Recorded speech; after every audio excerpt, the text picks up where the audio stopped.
o meu bom dia de luz, o meu boa tarde de paz, o meu boa noite de prece.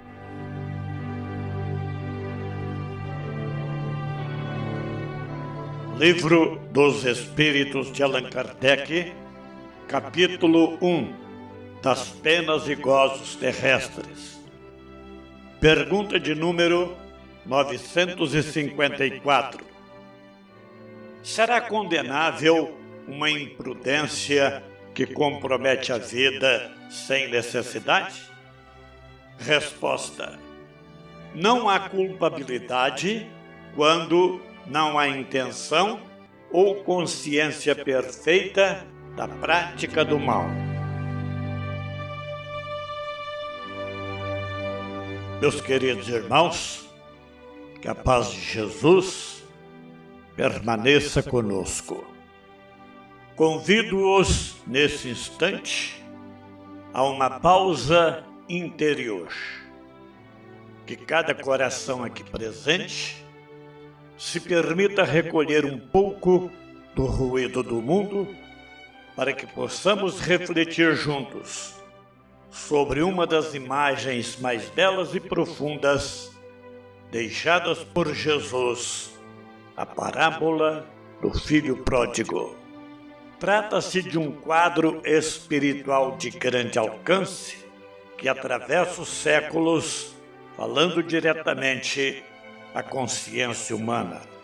Ao nos aproximarmos desta lição, abrimos espaço para um encontro com a verdade íntima, oportunidade de reflexão sincera e de renovação interior. Que esta breve caminhada espiritual nos inspire a compreender melhor o sentido do retorno, da responsabilidade e da misericórdia divina que sempre nos acompanha. E o faremos guiados pelas explicações elevadas do Espírito Emmanuel nas páginas luminosas do livro Pão Nosso, onde ele amplia nosso olhar e nos ajuda a perceber que essa história não é apenas um relato distante, mas um espelho vivo de nossas próprias experiências espirituais. A narrativa evangélica nos mostra um instante decisivo em que o filho, depois de desperdiçar todos os recursos que havia recebido, cai em si. Esse é o ponto central destacado por Emmanuel, o momento em que a criatura humana, iludida pelas seduções do mundo, desperta para a verdade interior e reconhece a necessidade de retornar ao caminho do Pai. Vamos ampliar nossa visão sobre o filho pródigo.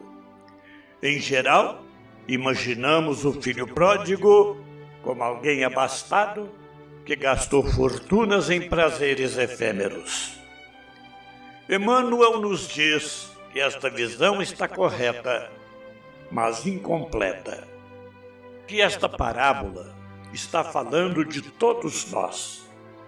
Fala de todos os que receberam algo precioso da vida, tais como inteligência, talento, saúde, sensibilidade, tempo, oportunidades, e que, em algum momento, usaram esse tesouro sem responsabilidade, sem propósito, sem gratidão.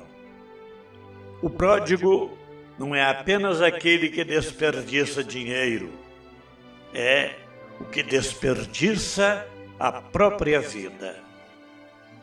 Quais seriam os filhos pródigos da inteligência? Emmanuel começa pelos que possuem grandes capacidades mentais, mas utilizam a inteligência como arma para a prática de atos ilícitos. São os estudiosos, os profissionais, os pensadores que poderiam iluminar consciências, mas preferem ferir, que poderiam edificar, mas escolhem destruir, que utilizam raciocínios brilhantes para justificar crueldades e manipulações. São perdulários da inteligência. O que isso quer dizer? Perdulário, segundo o dicionário da língua portuguesa, é aquele que gasta excessivamente, esbanjador, gastador. No caso da interpretação de Emmanuel, são aqueles que gastam um bem nobre para produzir sofrimento e cedo ou tarde colhem a esterilidade de não terem contribuído com nada que pacifique ou liberte. E quais seriam os filhos pródigos da sensibilidade?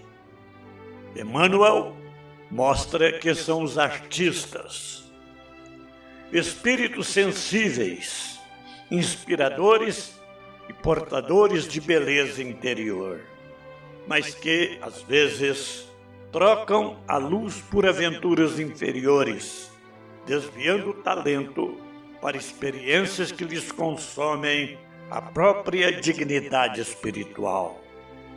A sensibilidade é um presente divino. Quando usada de forma errada, ao invés de clarear, cria sombras em nosso caminho. E os filhos pródigos da vida comum, quais são eles? Aqui, o Espírito Emmanuel nos alcança diretamente. Ele diz: em toda parte vemos os dissipadores de bens, de saber, de tempo, de saúde, de oportunidades. Ele está falando simplesmente de nós. Quando gastamos tempo em reclamações estéreis, somos filhos pródigos. Quando descuidamos da saúde, somos filhos pródigos. Quando adiamos o serviço, o estudo, a reconciliação, somos filhos pródigos.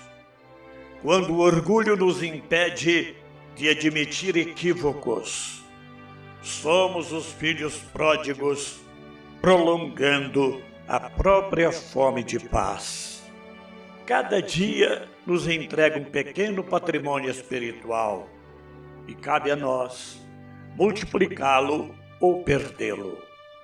Emmanuel, na sua análise cheia de sabedoria, nos oferece o panorama do contraste que desperta a consciência. Ele descreve com muita sapiência a dor íntima do desperdício. O indivíduo que esbanjou dons espirituais olha ao longe os corações simples, humildes, que caminham seguros para Deus, levando consigo o pão da tranquilidade. Esse quadro nos lembra o próprio filho da parábola que exclama: quantos jornaleiros de meu pai têm abundância de pão, e eu aqui pereço de fome. A fome do filho pródigo é a fome da alma, fome de sentido, fome de paz. Nenhuma glória humana substitui o alimento da consciência tranquila. Emmanuel diz que há no mundo milhares de vozes repetindo o mesmo clamor. Pessoas que desperdiçaram talentos, saúde, afetos e oportunidades e que, em determinado momento, perceberam que o caminho escolhido só lhes trouxe inquietação. Mas a lição do Cristo não é de condenação, é de retorno. O filho pródigo encontra a solução quando decide voltar. Não é um retorno humilhante, é um retorno libertador. Não é voltar ao passado, é reencontrar o sentido, o dever, a dignidade espiritual. Cair em si, portanto, é a grande virada. Cair em si significa despertar, significa olhar para si com honestidade e responsabilidade. Sem esse passo, nenhuma transformação se sustenta. E Emmanuel conclui dizendo: cedo ou tarde, todos chegaremos a esse momento. Concluindo, portanto, essa modesta reflexão, a parábola do filho pródigo, vista à luz do Espiritismo e das explicações de Emmanuel, nos convida a reconhecer onde estamos desperdiçando as nossas bênçãos. Convida-nos a reparar o que for possível e retomar o caminho da paz interior. Não importa quanto tenhamos errado, nem quantas vezes nos tenhamos afastado. A casa do Pai permanece aberta. A misericórdia divina é sempre renovadora. O retorno, portanto, é sempre possível. Se desejamos transformar nossa vida, o primeiro passo é esse: cair em si, reconhecer e recomeçar. Ave Cristo. A nossa irmã Sueli Jado Canha, residente em São José dos Campos, estado de São Paulo, participa deste programa para solicitar preces em favor de Julieta Fogaça, que mora em Araçatuba, no interior paulista. Sueli nos informa que Julieta foi submetida recentemente a uma traqueostomia, procedimento após o qual vem enfrentando dificuldades para falar e adaptar-se à nova condição. Apesar dos desafios, ela é descrita como uma pessoa de coração bondoso, sempre confiante no amparo divino e na força da oração. Com fé e esperança, Sueli pede que unamos nossas preces para que Julieta Fogaça seja amparada espiritualmente, encontre recuperação, equilíbrio e possa, o mais breve possível, retomar sua saúde e sua rotina com serenidade. A ouvinte da Alvelisa de Paula Oliveira, residente em Uberlândia, participa de nosso programa para solicitar preces em favor de sua irmã Maria Elizabeth de Oliveira.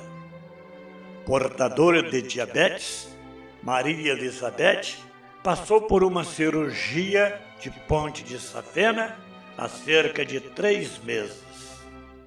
Nesta última terça-feira, sofreu uma queda e fraturou o ombro.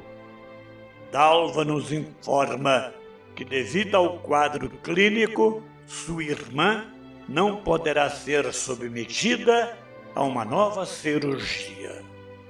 O braço permanece imobilizado e ela deverá permanecer por um longo período sem movimentá-lo, exigindo cuidados especiais e constante vigilância. Diante dessa situação delicada, Dalva pede que direcionemos nossas vibrações de paz e cura a Maria Elizabeth de Oliveira, rogando a Deus que permita aos bons espíritos, benfeitores e curadores, envolvê-la com proteção, equilíbrio e fortalecimento, auxiliando-a em sua recuperação. Vamos orar. Senhor da vida, que nos conduz com paciência e amor através dos caminhos do tempo. Aqui estamos, Senhor, reunidos em Teu nome, agradecendo pela oportunidade de meditar sobre a lição do Filho Pródigo, esse retrato tão profundo de nossas próprias jornadas espirituais. Ampara-nos, Pai, para que saibamos reconhecer com humildade os tesouros que já recebemos de Tuas mãos, o dom da existência, os talentos do Espírito, as oportunidades de servir, aprender e amar. Que possamos, enfim, cair em nós mesmos, despertando para o bem que ainda podemos realizar. Auxilia-nos a retornar cada dia ao compromisso com a verdade e com o dever, deixando para trás as ilusões que nos afastam da verdadeira paz. Sustenta-nos no propósito de reconstruir nossos passos com serenidade e esperança, confiantes de que jamais estamos sozinhos. Que Tua luz envolva aqueles que vacilam, os que choram, os que se sentem perdidos ou fatigados. Que todos encontrem em Teu amparo silencioso a certeza de que o caminho do retorno está sempre aberto. Abençoa nossos lares, nossas intenções e nossas escolhas, para que saibamos honrar os dons que recebemos e caminhar com firmeza rumo ao Teu amor. Que assim seja.